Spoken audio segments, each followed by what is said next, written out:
Good day, nerds. I wish I didn't have to make this video, but howdy. You guys have probably been encountering some save editors over the past 2 weeks. Maybe 3, depending when this video comes out. It's because good old save editor on PS4 has been cracked. Very unfortunate. Still, can't be helped. So, I've got a little bit of knowledge that can come in handy. This clip pertains to no strats.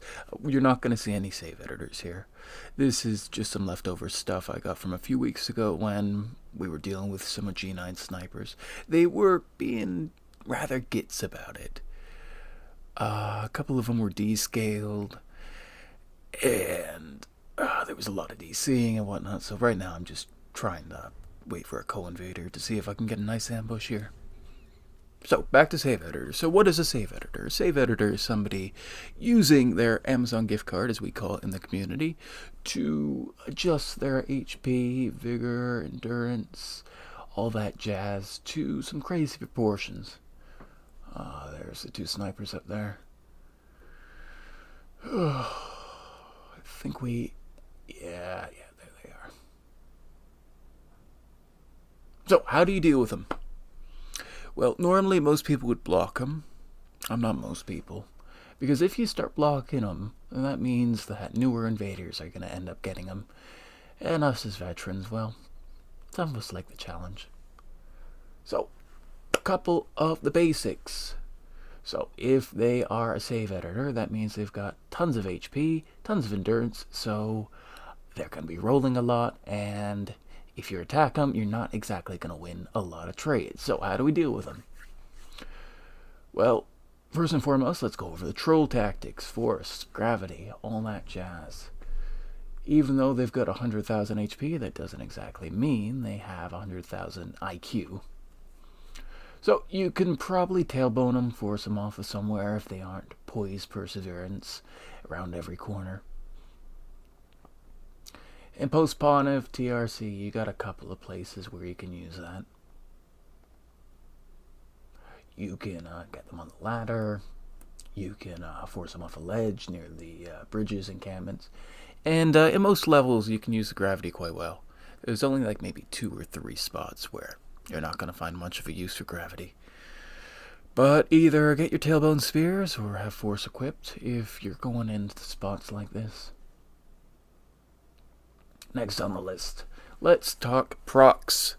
Now, procs: bleed, poison, toxic, and frost. Now, each does percentage-based damage.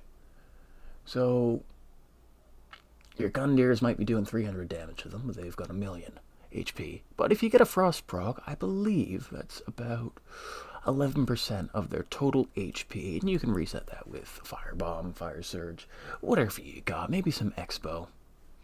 That works quite well. With Bleed, you've got a little bit more diversity, if you want to call it that. Oh, co-invader's coming up.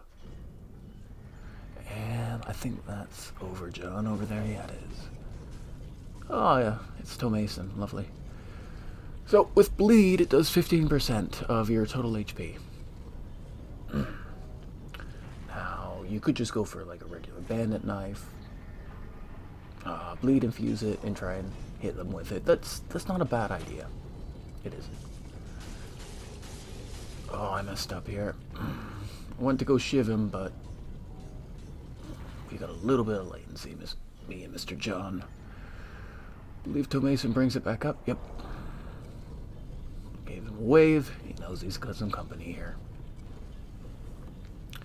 So, if you got yourself an Eleonora, or perhaps a Bloodlust, you probably know that you can do weapon art swaps on weapons of certain categories without needing it being like frame perfect.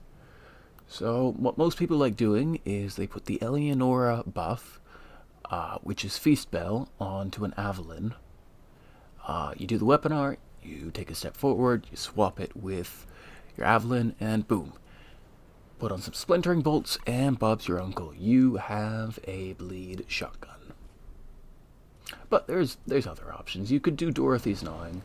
I know some people like QI, they like Deep Soul with Dorothy's gnawing through Bow Glitch, which, isn't too bad. I think we're preparing to deal with some D scaled up here, me and Tom Mason. Trying to set him up in an ambush, but we aren't exactly in a group call. So we're just trying to wing it.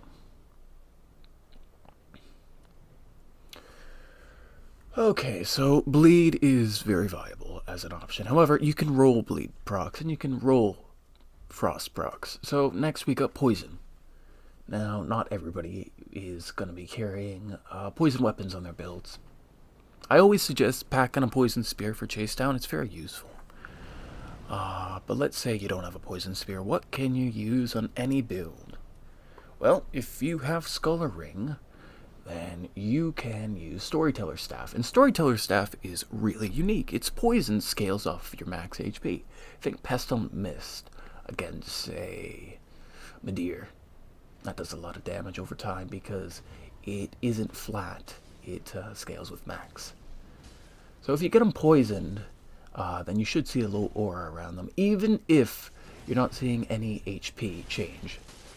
What does happen is because they have over 65,535 HP, if you're doing damage, it will not show up because that's